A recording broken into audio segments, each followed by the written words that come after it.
¿Usted cómo diría que se llegó a esta situación? ¿Está usted de acuerdo con lo que se ve venir? ¿Se vio venir esto hace muchos años atrás?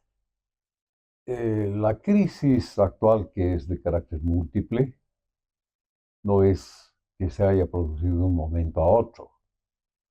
Tiene su inicio desde el anterior gobierno de Evo Morales Ujú.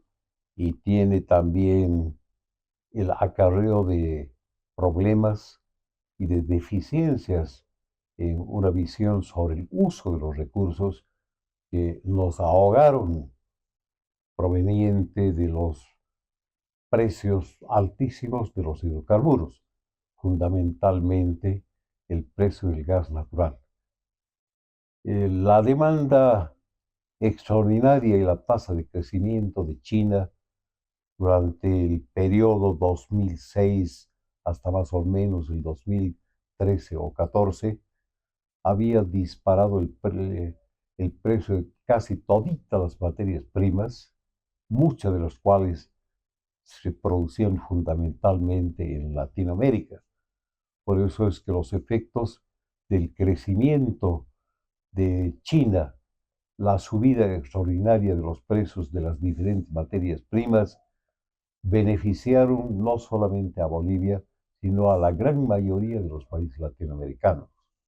Entonces, el, la balanza comercial y en general la balanza de pagos que involucra varias balanzas se vieron favorecidas enormemente, no solo en el caso de Bolivia, sino de todos los países latinoamericanos. Entonces, habían unos excedentes que fueron engrosando el montante de las reservas de moneda internacional, las divisas. El efecto positivo de la acumulación de reservas dependía de cuán equilibrados eran los diferentes gobiernos que tenían tendencias políticas absolutamente distintas, también en el área latinoamericana. Los que supieron utilizar ese excedente extraordinario de divisas para revolucionar las estructuras económicas y sociales de cada uno de sus países, indudablemente salieron adelante.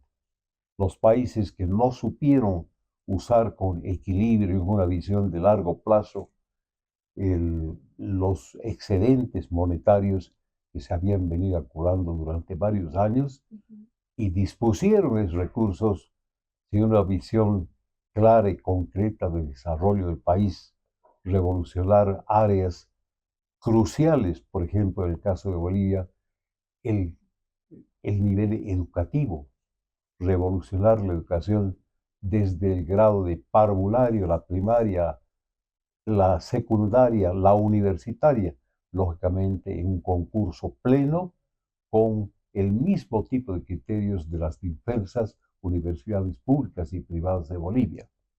Cesa el boom de la del precio de las materias primas y la cantidad demandada porque se ralentiza la economía china. De una tasa de crecimiento que había tenido durante ese periodo largo de casi 10 años, entre 10 al 12%, se fija como meta del 6 al 7%. Entonces, eso produce también un desastre en el precio de las materias primas. Y ahí empieza la debacle, así como habían subido en forma extraordinaria el monto de las reservas de Bolivia, también en un muy corto plazo, en el lapso de de 3 o 4 años, ya habíamos devorado las reservas. Entonces, ese es el inicio. Bolivia no había hecho en realidad absolutamente nada para llegar a esta situación extraordinaria, motivada fundamentalmente por la acción de China. Entonces, vuelvo al primer concepto que dije antes, los que supieron utilizar las reservas acumuladas extraordinarias para revolucionar su actividad económica y social en el país, pudieron sostener con mucho más holgura los reveses que después dejaron la caída de los persas. En esa época, usando un término de carácter técnico, todos los países latinoamericanos nos quejábamos de que los términos de intercambio eran siempre negativos. Los que se beneficiaban con precios de las materias primas eran los altos centros de industrialización, generalmente europeos y americanos, e incluso asiáticos.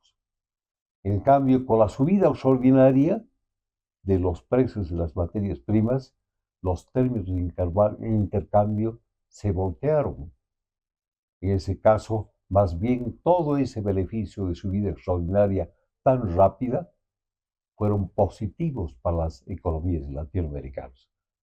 Esa es la simiente de todo lo que ha pasado en Bolivia y en la mayoría. Si tú sabes usar con juicio, es como la economía familiar. Puedes tener ingresos extraordinarios. Y si dedicas tus ingresos extraordinarios a viajar, por ejemplo, a munirte de infinidad de materiales que no necesitas en tu vida diaria, si malgastas la plata, entonces el momento que ese motivo de ingreso extraordinario se agota y no tienes reserva de ninguna clase, te empobreces. Exactamente eso es lo que ha pasado con Bolivia.